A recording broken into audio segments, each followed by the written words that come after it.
Any questions about Game Manual 1 and 2 get addressed in the Q&A forum, which gets updated all the time. There's already over 150 questions in the Q&A forum. That takes precedence over Game Manual 1 and 2.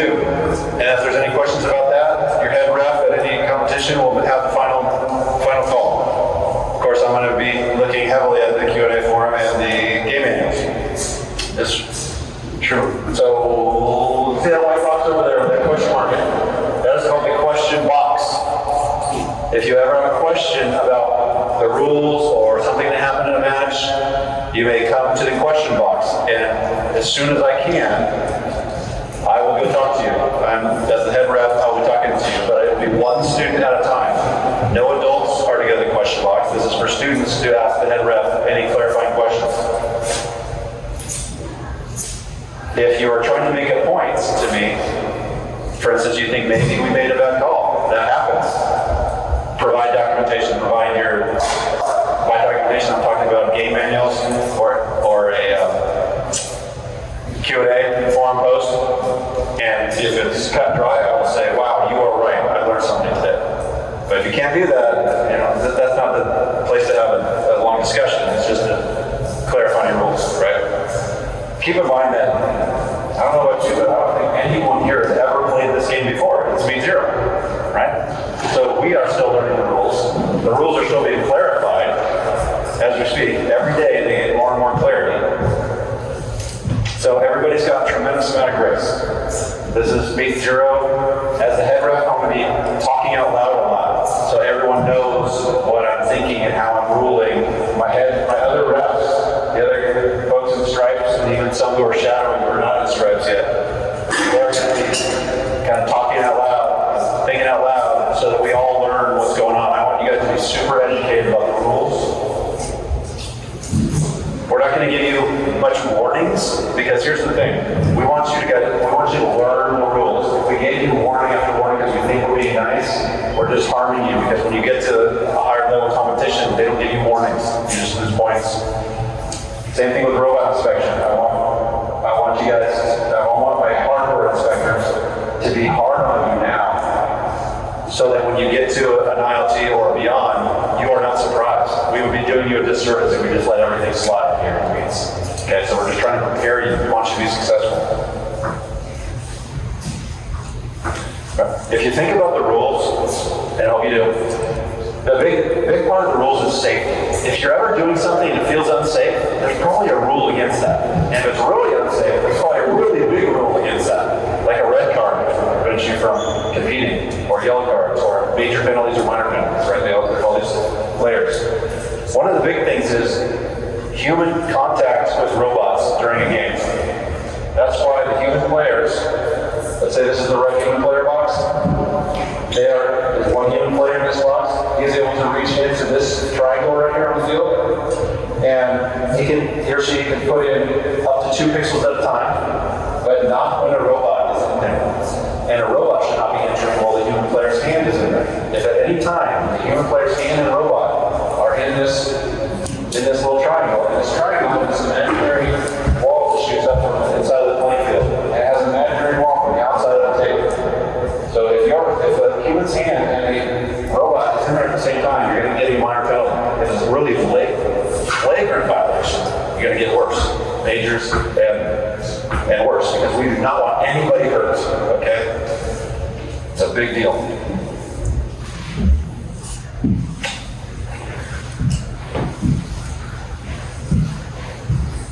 Another safety thing, you don't bring your robot to the field until you're told to, and you don't pick them up off the field until you're told to.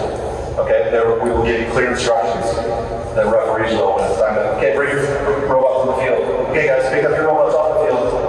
And then we try to get this kind of done expeditiously, because we don't want to be here any longer than we really have to be today. Another safety thing is this truss thing across the field. If you are on this field and there's places where robots are, no one, including referees, will be stepping over this truss. Okay? We will not do it. We will set a good example. You will not do it. If you have to do something for some reason to get to the other side, and you have to exit the field, and then you come around. Okay? Is everybody clear? We don't step over the truss. Yes. Thank you. All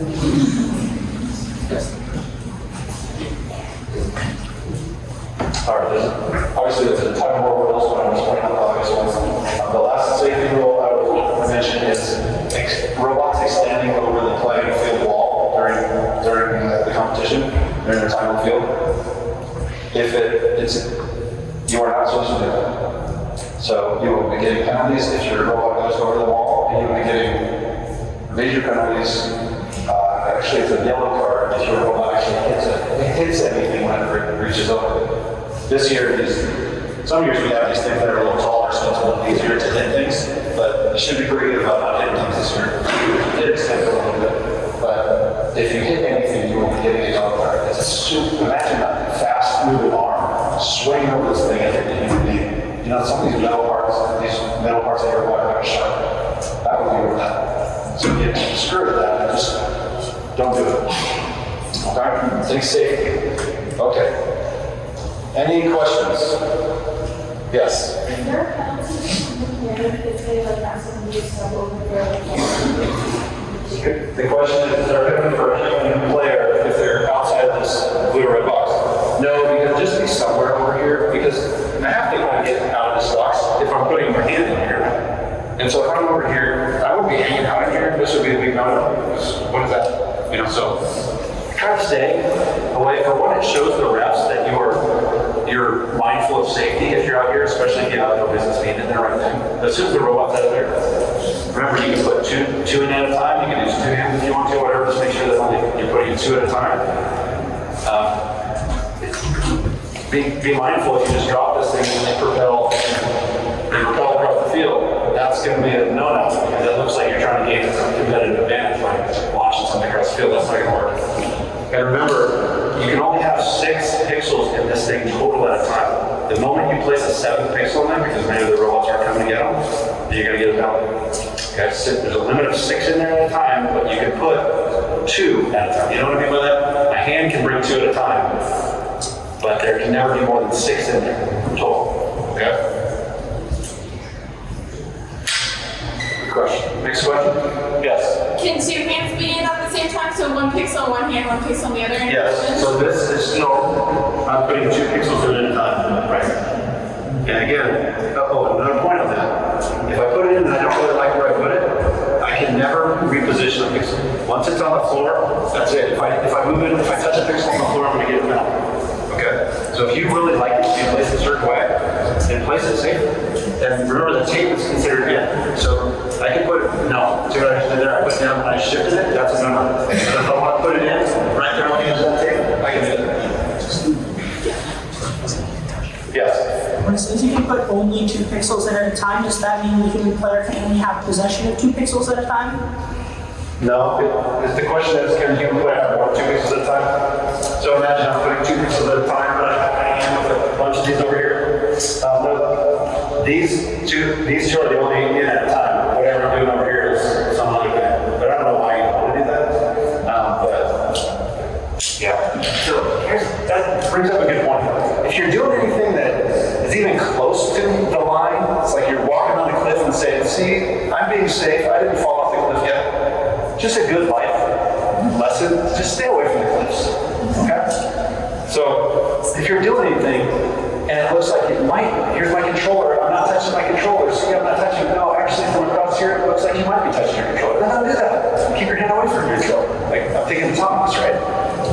Don't be having your hand anywhere near your controller during autonomous. You know that that's a no-no. So why get close to the cliff? Just stay away. You want to make it easy on the refs. You don't want to make the refs have that discussion. I don't know, they look pretty close to the cliff.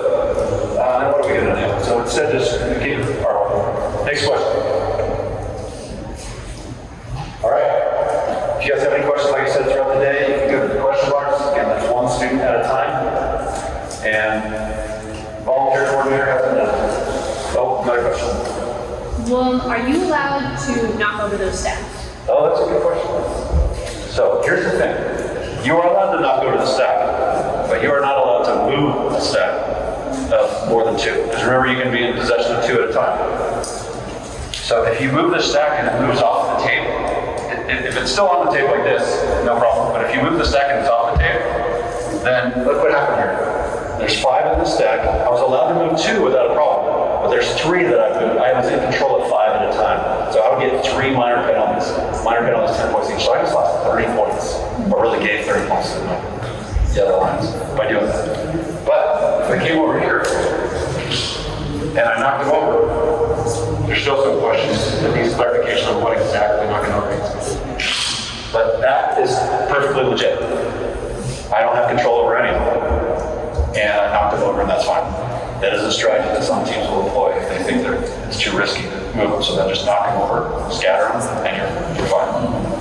Okay. Yes? Do we have the same plowing rules as last year with controlling versus plowing? I couldn't hear the question.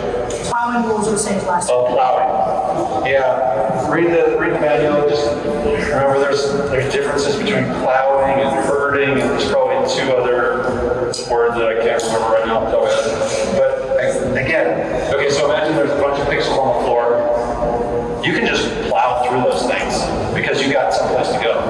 But if it looks like you're doing that to gain a competitive advantage, like, hey, there's a couple extra pixels I'm pushing, and now they're going to be closer for the next leg, then you've gained a competitive advantage, and you're probably going to get some penalties for that.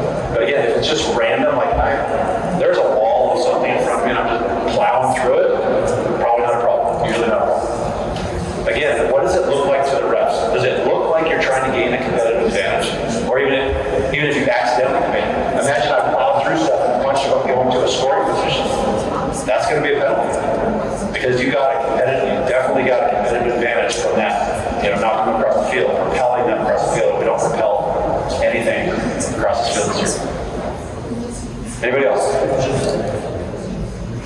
Okay. Yes, I would like to introduce you to the Director of Bob himself, the Master of Ceremonies, the President of our little universe, Shane here. All right. Okay, in 0, just for some of you guys, the scores don't count today. Okay, today's a great day to practice, get your bearings straight, have a lot of fun with other teams. Meet 1, 2, and 3 for scores are going to count, right? So we take the top of the 4 scores, right? You have 5 matches, it's the top 4 scores for each match. And about 1 to 3. Okay. Meets 1, 2, and 3. You're going to play 5 matches a day. So you're going to, at the end of meet 3, you're going to have 15 matches that you play. Your top 10 matches will get you kind of into this pole position for ILT, which for us is January 27th. Okay? So it goes by wins. So if you win 10 out of 15, then you will go to ILT. ILT basically with perfect score as far as wins go. You'll have 10 wins. That's the most you can have because it's only 10 out of 15, right? So, but then there's going to be probably a lot of teams that have 10 wins. So then after that, it goes to what was your average score in autonomous? Maybe there's more teams that have the same average score in autonomous as you. Then it goes to what is your average score in endgame. And then that determines your placement when we get to ILT. Because with 24 teams or something at ILT, somebody's going to be number 1 very first before your match starts. And the ones at the bottom are going to have a harder time catching up to the top. The one at the top is going to be maintained. So that's how that's going to. That's the importance of those meets 1, 2, and 3. The best 10 out of your 15 of those matches. Yeah, so show up for all your meets. If you guys have a background, again, you have 5 matches that get tossed out, okay? Real quick, parents, volunteers. We need volunteers. That's a big thing for all of our meets that we have. The league requires that each team puts out at least 2 volunteers. Volunteers can be referees, field reset, viewers. If you want to learn how to score key, you can sit next to me and I can show you the ropes and you have a perfect view of the whole entire field. But at least 2 volunteers. I'll send out more emails to remind everybody that all teams. We have 10 teams in our league this year. There's 2 more training leagues. We have 10 teams. We have 9 teams here today. The match schedules are up already. Make sure you guys have time for your matches. We have cuers that will queue you up. We have the red lines 2 tables on that side over there. We have blue queue tables over here. While teams are playing on the field, there should be 2 teams at each of the tables already. Okay? If you're missing our cuers, we're going to go and get you. If you don't make it on time, then it's going to be up to our head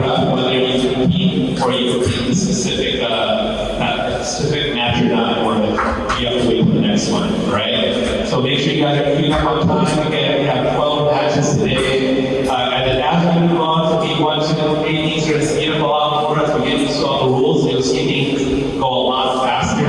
Today, I believe we can expect probably about 2:30 or so. I think it's going to be a fair time. We're going to end. Usually, we'll probably, with only 10 teams here for meets 1, 2, 3 for next one, most likely we'll be out around 1:30. That's going to be a really good goal for us to meet, okay? Sign up your first dashboard. All the coaches should already receive an email from me, myself, with all the links on there of how you guys can sign up to volunteer. I'll send it out again, I'll tell the coaches. Make sure you guys forward it to all the team parents as well too. That way the team parents know exactly what to volunteer for and be part of the competition to make it great for all of you guys, right? All right. Oh yeah, there's online training too. So a lot of things, you go through all online training. So if you go out there, you're like, I have no idea what this is. They'll take you through the training videos so you guys can get familiar with it. And we have a whole lot of support here that will support you through that process as well. All right? For those of you who don't know the game, this is what we're doing. We're gonna show the game. We're gonna queue up the teams when you guys come back, and then we're gonna start right away. So we're gonna get started in a little bit. But for those of you who don't know the game, I'm gonna put on a quick video. This is this year's FTC center stage.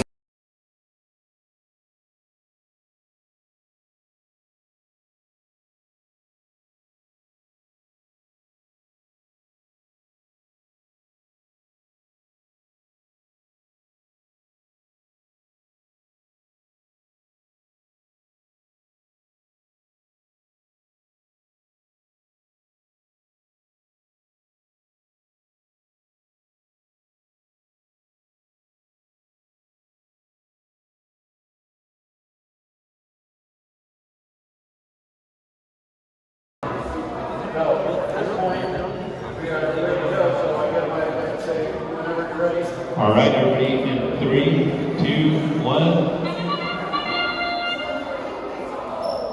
The start time is low.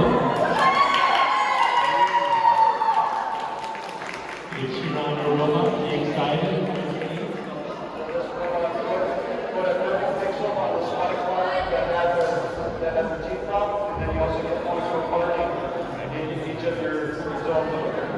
You guys can keep an eye on the timer up there as well too. You have an active timer on the screen.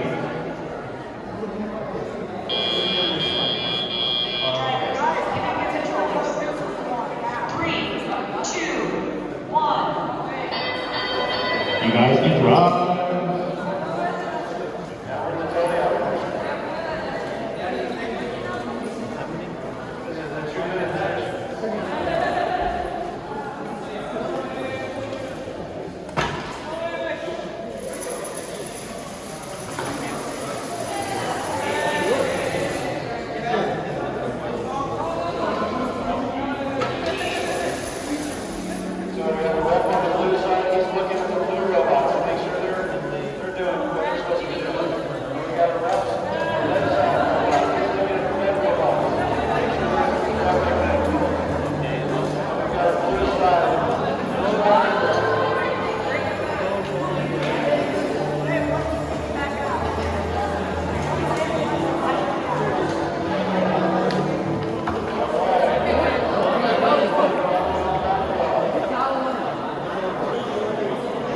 On the clock. Less than 1 minute on the clock. Blue Lions has 28 so far. You guys can see the live scoring on our screen up here. Red Lions with 6.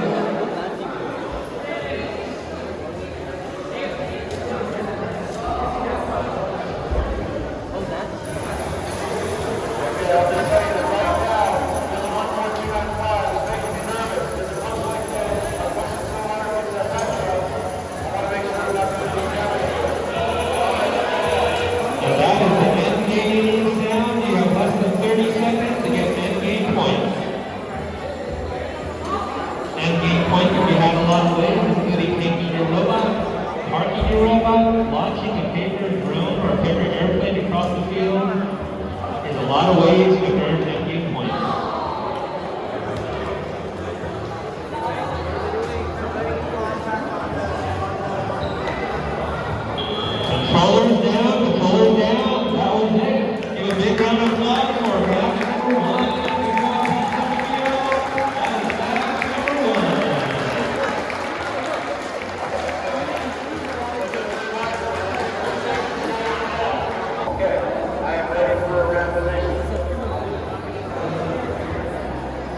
Rough randomization is to be.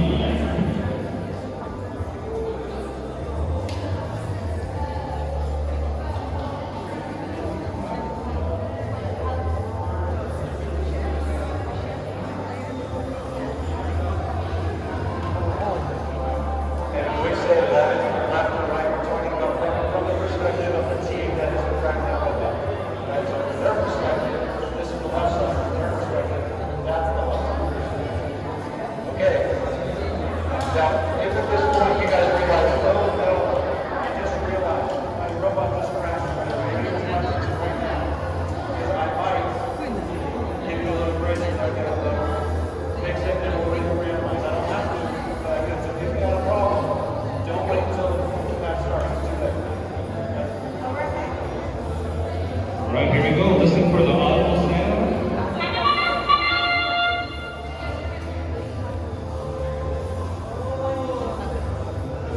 Red Alliance scoring some autonomous points. You can cheer each other on. Yeah, you can clap and cheer. You guys can be loud. It's okay. You can be loud.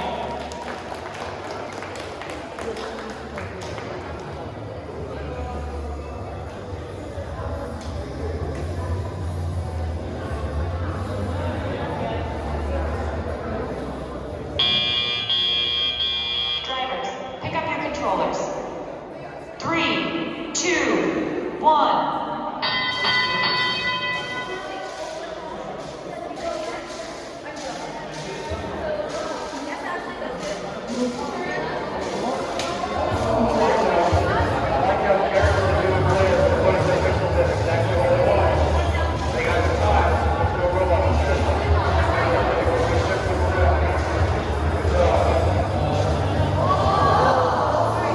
Oh, let me launch your computer in early. Blue.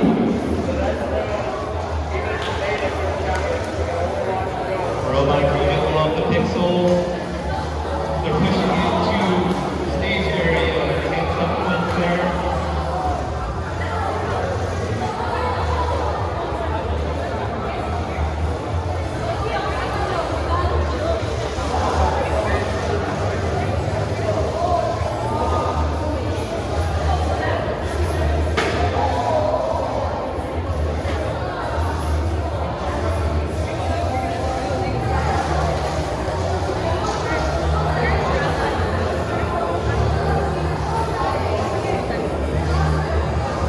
And it's good practice to keep an eye on the timer as well. If you're the coach standing in the back, check out your time.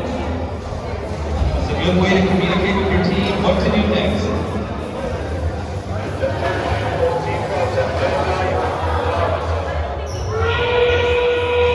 And that is the sound of the end game. Less than 30 seconds to get those end game scores.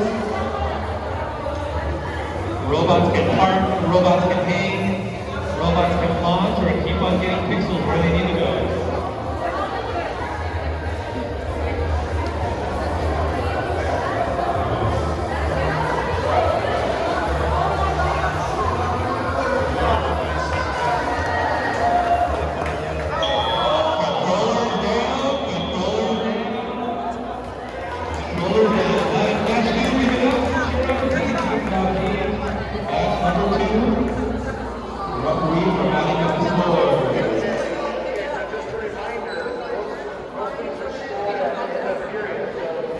Let's call that because back when Boris created it, he used to get quoted in the quiz in the solo show. Right to the right.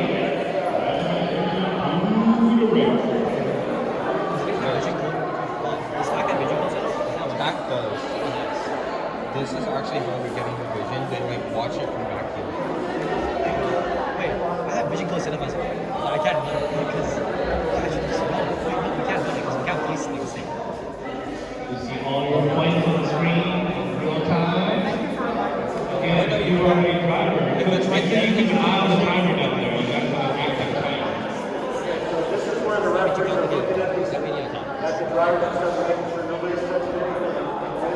When it is time, all you do is do a single tap, press the play button. All right, here we go. 3, 2, 1. Okay, attack. Okay. Well, back go crazy. Oh, is that? You see how they got caught on the...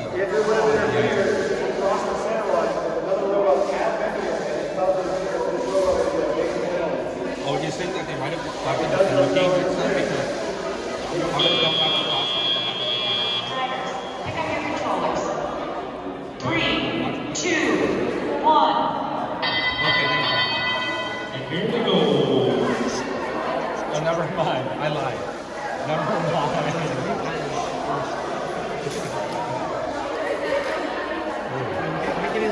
I'm telling you, ours is fast as hell. Whatever. This is fastest mission of big map. Ours fast. I think they missed it. I'm telling you, ours is like fast as hell. Look how slow everyone else is moving. I don't know, our robot has always focused on like being really, really fast. I don't think our robot was this fast last year. It was pretty fast. It was just we were really bad at driving last year. We got this. Gilbert's gonna try to take off. He did not in fact take off.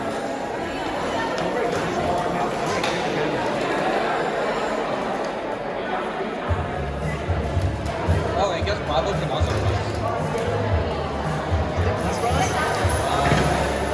Gilbert! Are you clear? Is that there? That's our people play. That's theirs. This is Bravo's. They're swap sides. It's just Gilbert is having hella trouble. No, earlier. Huh? Because our thing doesn't work perfectly.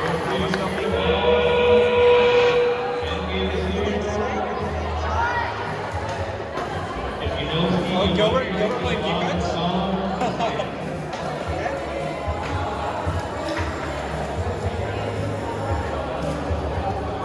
on, Gilbert, you can swing it. I know you don't swing that way, but sometimes you need to make sacrifices. Oh, no, that's not a penalty because they moved right out of the way. Wait, Gilbert should take those ones.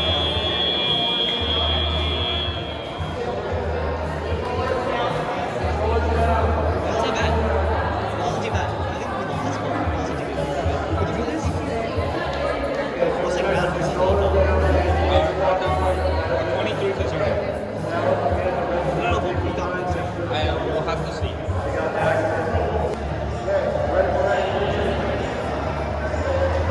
To the left.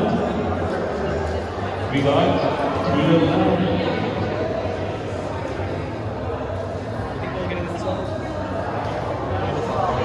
we go.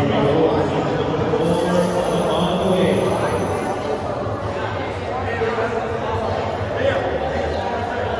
Let's get it all to the left.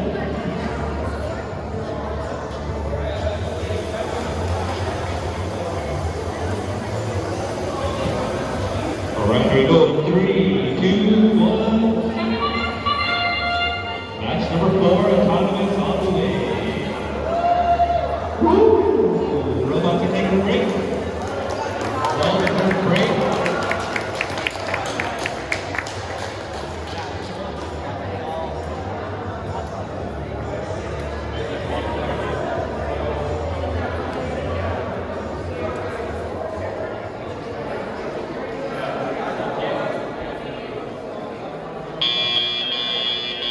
Drivers, pick up your controllers. 3, 2, 1.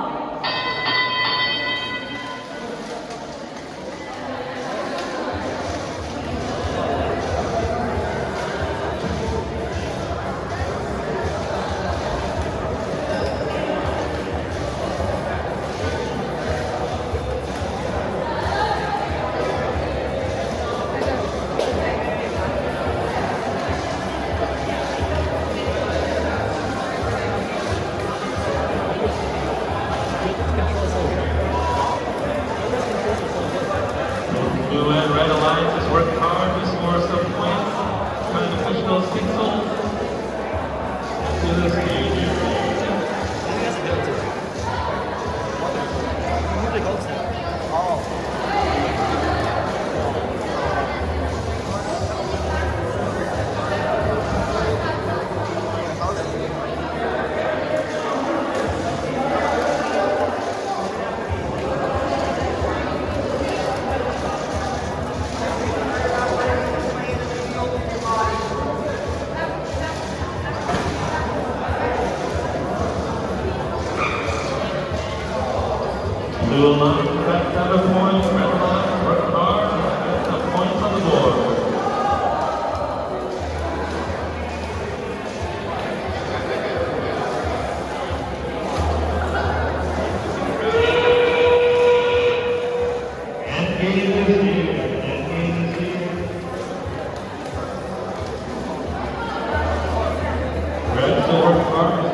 the robot. Here's the time. No more touching the robot.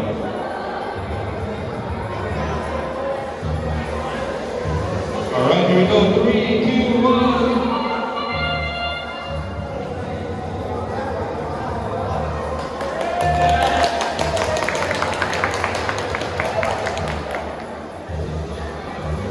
Any score is a great score for beat theory. Any score is a great score for beat theory.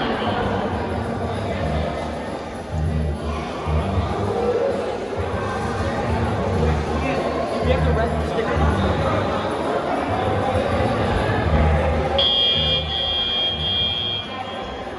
Controllers. 3, 2, 1. Here they go. Red line to blue line. Getting pixels and pushing them into place. The red line trying to place it.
Both sides are parking.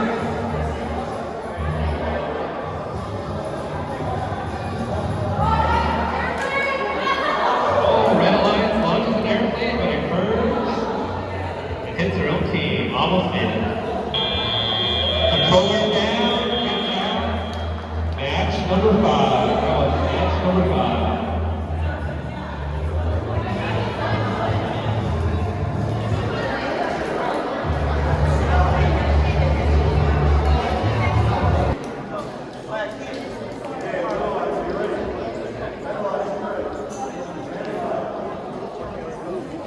Center, right to center, exactly where it's at. Here we go, 3, 2, 1.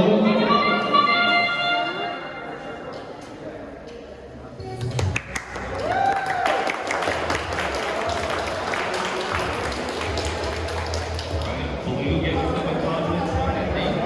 Ooh.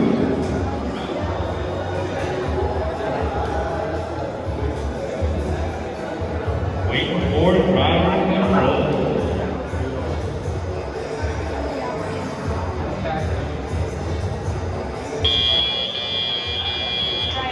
Pick up your controllers. 3, 2, 1.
Blue line, blue launch your lane.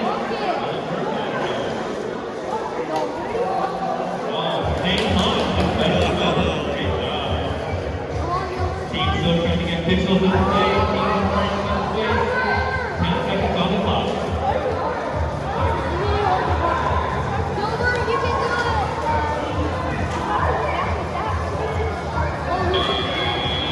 Controllers down, controllers down. Controllers down. Match number 6. That was so sad.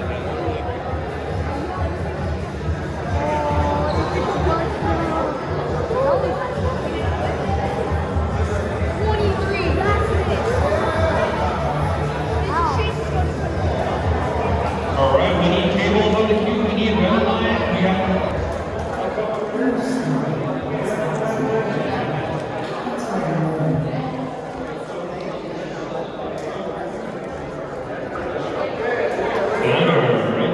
All right, guys, we go 3, 2, 1.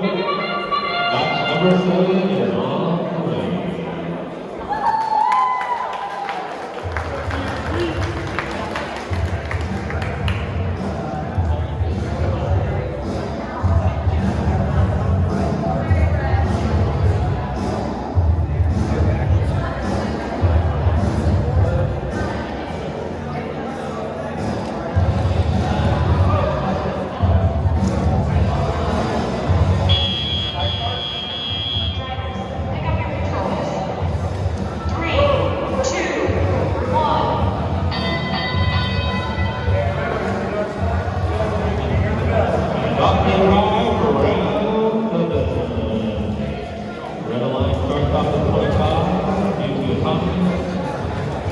Blue line, trying to get some pixels and push it in the right direction.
Point